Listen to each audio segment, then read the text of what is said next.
Walifika hapa wakiwa na matumaini ya kumuona na angalau kupewa sikio na mkurugenzi wa shirika la wanyamapori Julius Kimngetich.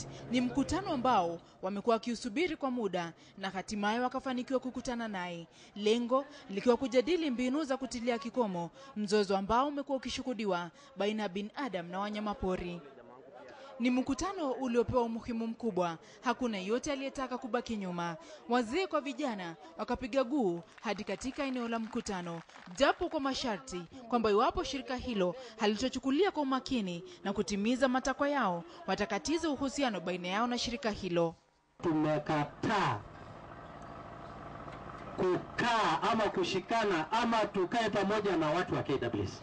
Kinyume na ilivyotarajiwa kwamba wangempokea kwa mbwembe mkurugenzi huyo, mikononi wakajihami kwa mabango wakiashiria ghadhabu zao, hali iliyolazimu wazee wa jamii hiyo kuingilia kati kudhibiti hali.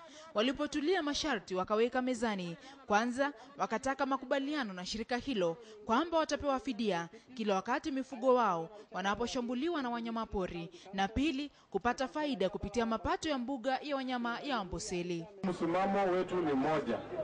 Hatuombi, tunasema ni lazima to benefit kwa wanyama. Hiyo ni lazima.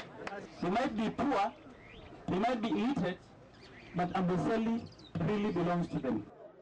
Hawakupata ahadi hiyo moja kwa moja, huku Kimngetich akieleza kuwa itabidi afanye mashauriano na bunge kabla ya kuahidi chochote, hasa kuambatana na faida ya mapato ya mbuga hiyo.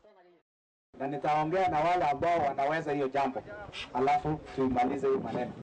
Hatimaye wakaafikiana kubuni kamati maalum inayohusisha wazee wa jamii ya Wamasai, wawakilishi wa shirika hilo na wizara husika ili kutatua hali. Zubeda kwa KTN leo.